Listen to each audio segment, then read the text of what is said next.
How do you go from this? Nah, that was the dude in that boat. Were you the one that came through the middle of the bridge? Was that you? To this. Okay, please, bro. Please, bro. Please, bro. This wasn't a skit. It was a genuine cry for help, and as you can probably guess, there's a lot to unpack here. We've got a 22-year-old Gage Towles and 40-year-old Brock Horner, a captain of Tarpon Coast fishing charters. So on April 3rd, things blew up after Gage uploaded footage of his run-in with Horner on Facebook, filmed out in Punta Gorda, Florida. The video went viral, and if you haven't seen the original clip yet, buckle up. But if you have, you're gonna love the aftermath of this whole incident.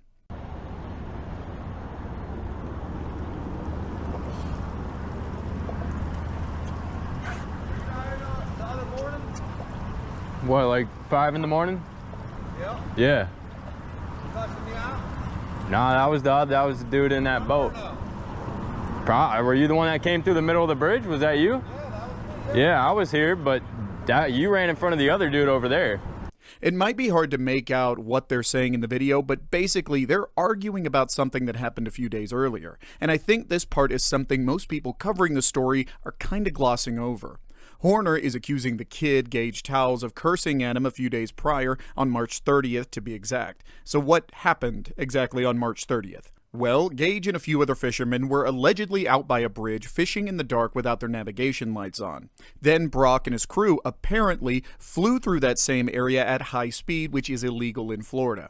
Obviously, no lights and high speed is a very bad combination, which reportedly turned into a near miss between Brock's boat and some other fishermen. And that's what seems to have lit this fuse. So on April 1st, as you'll see in the video, there's a lot of back and forth. Horner keeps insisting he didn't do anything wrong, didn't break any laws, and tries to flip the blame on Gage, accusing him of not having lights on and cussing at him. But Gage denies that completely and tells him multiple times, "You've got the wrong guy." According to Gage, he did have his lights on, and he wasn't the one cursing at anyone days before. He just happened to be in the wrong place at the wrong time. Sure, he witnessed the whole ordeal and supported those other fishermen, but he wasn't the person Horner claimed him to be.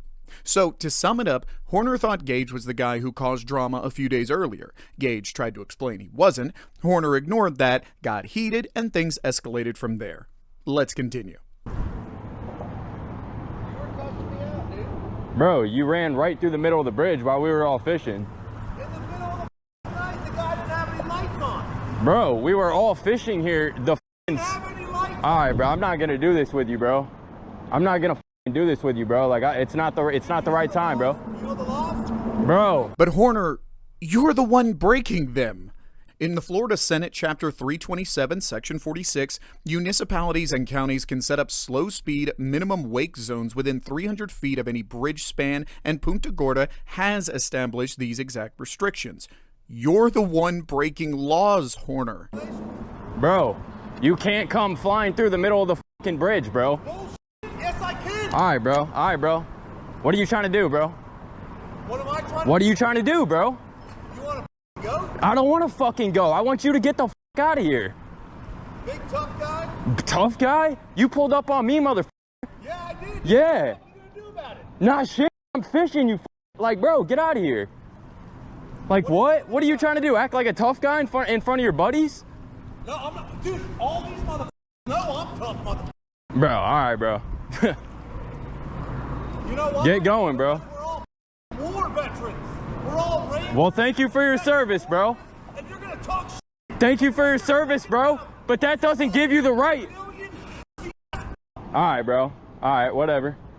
I appreciate you for your service, bro. So if we take a look at this again, Gage is clearly freaked out at this point. You can literally see his hand shaking while he films, and honestly, I don't blame him. He's 22 years old, alone on his boat, and there are 4 grown men pulled up right next to him, one of them getting increasingly aggressive. Horner proudly boasts that he and his friends are all war veterans. When Gage thanks Horner for his service, it seems genuine, but let's be real, he's also trying to de-escalate the tension and avoid getting jumped on by a bunch of dudes in the middle of the water. Anyways, like Gage said, thank you for your service. I mean it. It would have been nice if it had ended that way. But you don't gotta run through the middle of the bridge, bro. Dude, if your guy doesn't have his f***ing lights That's on, not my guy, bro. That's just another dude, bro. you have to have lights on. My lights were on, bro. Lights My lights were on. Somebody hits you, guess what the happens? You die, nothing happens to me. Now, after a lot of back and forth on whose lights were on and whatnot, Horner drops a bomb. You die, and nothing happens to me. You die, nothing happens to me. Right, okay, bro. Keep thinking that. No, that's the truth, dude. All right, bro. Keep thinking that. Put your lights on. Bro, my lights were on. I wasn't sitting there. Okay, that's not my dude, bro. Cuss me the out for it. Bro, I said, bro, you almost hit him. The other dude was cussing you out. I almost hit him because he didn't have his motherfucking lights on. Bro, you shouldn't come flying through the middle of the bridge. You know people fish here, bro. Dude, I'm sorry, man. I don't know if that's what you want to hear, bro. yeah, you should apologize. But, bro, On the water more than you can possibly fathom in your wild me motherfucking. too, bro. I'm out here all the time, bro. I'm 300 days a year on the motherfucking water. All right, Every bro. day, I'm the best charter captain you'll ever meet in your motherfucking life. All right, If bro. you cuss me out. Chill, bro. Chill, bro. Please, bro. Please, okay, please, bro. Please, bro. Please, bro. Bro, I'm a kid, bro. Please. Apologize. Oh, I'm sorry, bro. I'm sorry, bro. You're gonna cuss me the All right, bro. in the middle of the No, bro. Please, bro. Please, Get back to my bro. boat. Okay. Please. Apologize. I'm sorry, bro. That was not me, bro. Yes, it was. I know I was motherfucker. here, but my buddy was Take on the me boat. back to my Sir, I'm a kid, bro. Please, bro. I don't care. You don't cuss me Yes, the out. All and right. Talk shit to me, motherfucker. Yes, You sir. don't do it. I'm sorry, man. I wasn't like cussing you out, Yes, though, bro. you were, dude. I was driving the boat. Did Okay. you not call me a fat? No, bro. Yes, that you was did, that was motherfucker. my friend on the. Okay, I'm Okay, sorry, bro. That was your friend on the boat. I'm sorry, You bro. and your motherfucking friend are look at it and come Yes, on sir. your boat and you both up. Yes, sir. Do it again and watch what happens. Get back on this boat. Don't do it again. Yes, sir. I'm sorry, bro. Like, I appreciate y'all, bro. Like, I'm sorry, bro. Fuck with the wrong one. Bro, yes, sir.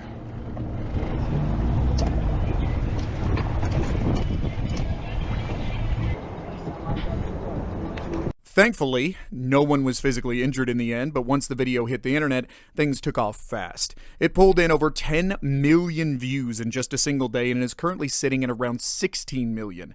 The internet wasn't about to let this one slide. Less than a day later, internet detectives were already in the trenches. People started dropping the captain's name, Brock Horner, all over the comments, and it didn't take long before they tracked down where he worked. Tarpon Coast Fishing Charters. Pretty much a nightmare scenario for any business. As expected, the business's website was taken down. Horner's social media accounts were either disabled or set to private, and the charter company he captained started getting hammered with bad reviews on Google and Yelp. It was nice watching people stand up for Gage. And while we're talking about Horner's business, Daily Mail dropped an article that added a bit more depth to the story. And that's pretty funny if you ask me. Brock is a Florida Gulf Coast University graduate and a U.S. Army Ranger veteran, paratrooper, Tarpon's website read.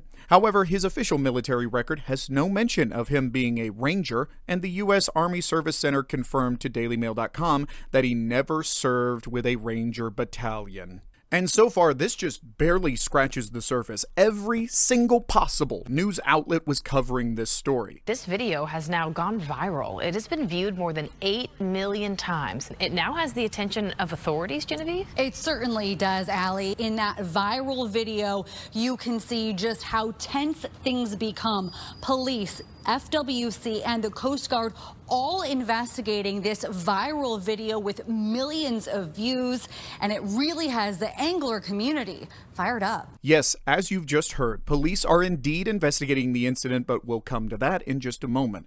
From the same video, Captain Kevin Little, a Tampa Bay area captain who owns Old Florida Adventures fishing charters and who's been chartering his own boat for 25 years, had a few insights to share that I felt were worth including. There was some violence there. That guy was coming on that boat. You do see more and more of this rage on the water and people getting aggravated. We're supposed to, as captains, as merchant marines, we're supposed to take the high road. There's nobody that owns the water. Everybody can fish the water. For that man to step on that boat, he's trespassing now. And in Florida, we got a right to stand our ground law, and that would be like somebody trying to rip your door open and come in on you and take you out of the car. He was scared. He was scared for his life. So in my thoughts that, yeah, there's some kind of penalty that needs to be paid for this.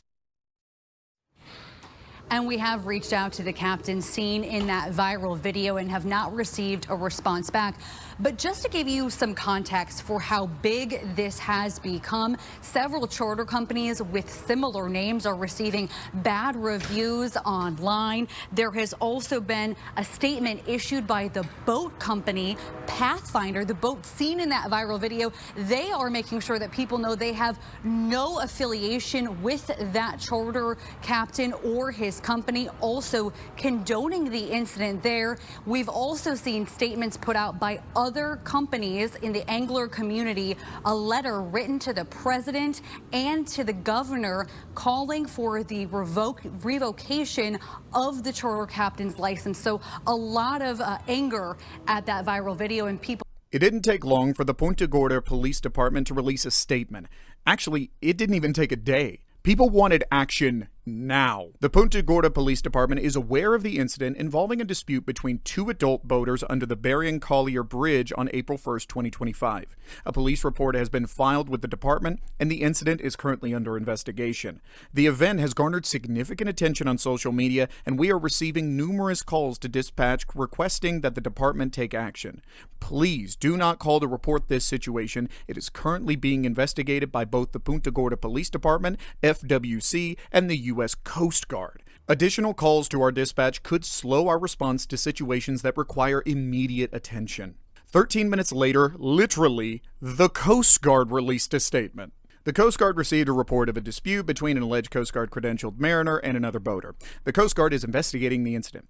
The Coast Guard has authority and jurisdiction over merchant mariner credentials. Enforcement actions for violations can range from civil penalties to suspension or revocation of a merchant mariner credential. We also work with our state and local law enforcement partners regarding incidents between U.S. citizens if there is a nexus to non-federal charges. And in the third paragraph, they talk about social media is not the appropriate place to report for this, so obviously take that. Then, about 5 hours later, the fire rescue company that employs one of the passengers on Horner's boat put out a statement. It was basically your standard, we're aware of the situation and will investigate type of thing. But the next day, they followed up with a second statement. And look, it's a long one, way too long to bother reading line by line. But to sum it up, they pretty much said that they're not going to take any action. So after all of that, it ended with a whole lot of nothing. Now, more importantly, the whole debate here is that there were 3 people on Horner's boat who watched the entire incident play out, and none of them did a thing. They could have stepped in, said something, tried to de-escalate, but they didn't. Hence the controversy. To put it in perspective, people argue, well, they didn't actually do anything wrong, so they shouldn't be punished. But others say, exactly, they didn't do anything, and that's the problem.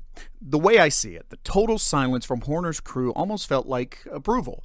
Just think about it. Your friend is getting increasingly aggressive, threatening to kill a 22-year-old, then literally jumping onto his boat while the kid is visibly shaken, almost in tears. What do? In the footage, I didn't hear a single voice trying to calm things down. Maybe the over-the-top screaming made it more difficult to hear, but from what I saw, no one tried to hold him back. No one said, hey man, chill out. Nothing. Just silence. That's not neutral, that's complicit. Especially for someone who works in fire rescue, trained to respond to emergencies, de-escalate tension, and protect people. So yeah, I'm not really convinced by the whole he didn't do anything defense. In situations like this, doing nothing is still a choice. Before we get into the outcome of the police investigation, there are still a few details to cover. In the middle of all this chaos, Horner had his attorney draft a statement, basically an explanation and an apology for Gage. So let's see what he has to say, or rather what his attorney has to say for him. As both Brock Horner's attorney and his friend, I want to address the recent video that is circulated widely online, showing an intense exchange between Brock and a young man named Gage.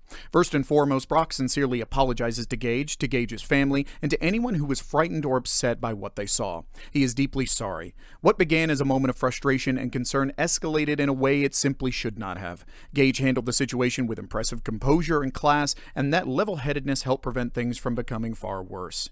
Brock is not proud of how he acted, but it's important to remember we are not the sum of our worst day. That video captured one moment, not the whole of who he is. Since the video went viral, Brock's business has been destroyed, his reputation damaged, and his family, including his wife and mother, have been harassed and even threatened. Some have gone so far as to question his military service and accuse him of stolen valor. Let me be clear. Brock is a decorated combat veteran who was severely injured in Afghanistan. He served honorably, earned multiple medals, and suffered traumatic brain injuries in combat. He is recognized as 100% disabled by the Department of Veteran Affairs. That's not an excuse, but it is part of his story. He stood up when this country asked him to, and that service deserves to be respected. We live in a time when online outrage can quickly spiral into personal destruction. But just as Gage showed grace in the moment, I ask others to do the same now. Let's hold people accountable, but also give them the room to grow and make amends. Brock is committed to doing exactly that. It was a pretty typical statement. The main strategy seemed to be leaning heavily on veteran status, claiming a traumatic brain injury, and that Horner is 100% disabled. Which, honestly, is kind of ironic, considering he's out there actively operating a boat without an issue. As for the 100% disability claim, medical records are private, so there's really no way to verify any of that. What stood out to me the most, though, was this line, "We are not the sum of our worst day." I mean, sure, that sounds nice, but can we stop using the worst day excuse for everything? Plenty of people have terrible days. People go through trauma, stress, loss, and yet they still somehow manage not to jump on someone's boat and threaten to murder them. And what really drove the point home was another veteran publicly calling out the statement. That response alone kind of says everything you need to know. Words don't protect you, brother. Your actions showed it to the world, and as a veteran, I sincerely do not think he is apologetic about the situation. He's only apologizing to salvage what he can due to his own actions. He tags the U.S. Department of Veteran Affairs here, asking them, please take a look at this and tell me if this guy deserved a 100% rating. Does he look disabled to you? Does he look disabled jumping into another person's private vessel, threatening them and trying to harm them? We cannot let people like him continue to take advantage of this system, while I have friends who cannot lift anything above 10 pounds fighting to get 90% at least. He is a charter captain and he makes good money as is. There's a gap in the system and y'all need to do something. Speaking of the police investigation, this self-proclaimed best captain in the world is actually a repeat offender, so he is definitely not new to this kind of behavior, an article reads. Brock Horner arrest records. Between 2003 and 2008, while Brock Horner was a student at the University of Florida, he had multiple arrests, including felony battery and possession of a weapon on school grounds. Other charges during this period included DUI, driving with a suspended license, and multiple probations violations, with bonds ranging from $500 to $1,000. Following his time at the University of Florida, Horner faced further legal issues. In 2010, he was arrested for disorderly conduct, followed by a DUI charge in 2014. In 2016, he was charged with violating probation or community control, continuing a pattern of legal troubles beyond his college years. So, when his attorney emphasized that one moment doesn't capture the whole of who he is, do these moments capture the whole of who he is then? He's been arrested 12 times in total, and what's funny is that he's about to add one more for the road. So let's take a look at the Punta Gorda Police Department's press conference from a few days after the incident. Don't worry, I'm not going to show the whole thing, just the highlights. Our Marine unit, MPO Russell and PSC Jesse Richards, had investigated this incident thoroughly, and it ultimately led to the arrest of Mr. Horner. Jumps from the helm of his vessel onto our victim's vessel, at one point grabbing the victim by his shirt. At one point, victim starts to fear. He moves away from Mr. Horner's vessel, so now they're separated from the other vessel, and he became so afraid for his life, he actually contemplated jumping off his own vessel to get away from Mr. Horner's attack. So, for the investigation, we have reviewed, Officer Russell here has reviewed all the video. He's made had a lot of interviews with the victim and our witnesses, and finally determined there was certainly enough evidence to charge Mr. Horner with first-degree felony of burglary. Is Rock Horner at this point, I know he's in jail at this point, if he gets bond, is he allowed back on the water? Are there no contact orders? What's his... He would not be able to contact the victim, obviously, but as far as not being able to go back on the water, there's nothing really that prevents him from doing so. There may be issues, like I said, this is an open investigation, so they'll have to determine if he is able to be a captain or anything like that. That's to come in a future. Once he crossed the line and jumped on the guy's boat, that's very problematic. I do believe that charter captain should lose his license because that was absolutely unheard of. You have to respect other people's property. You got to be able to calm your emotions in situations like that. Road rage is road rage, no matter where it is. Punta Gorda police say it's still undecided whether Horner will lose his captain's license. In the end, Horner was charged with felony burglary with assault or battery and was released from the Charlotte County Jail on Saturday morning on a $20,000 bail. The U.S. Coast Guard and the Florida Fish and Wildlife Conservation Commission are also investigating and may file additional charges. I'll drop the latest article in the description if you want to check out more details on his charges and the whole situation with his criminal and military background. There's a lot there. But yeah, that pretty much wraps this up. Horner's career is down the drain, and that's for sure. And it's wild how fast things can spiral, especially when the internet gets involved. But honestly, sometimes the only way stuff like this gets taken seriously. Anyway, let me know what you think in the comments. Was the reaction fair? I'm curious what your take is, really. I appreciate all of you watching, and I'll catch you in the next one.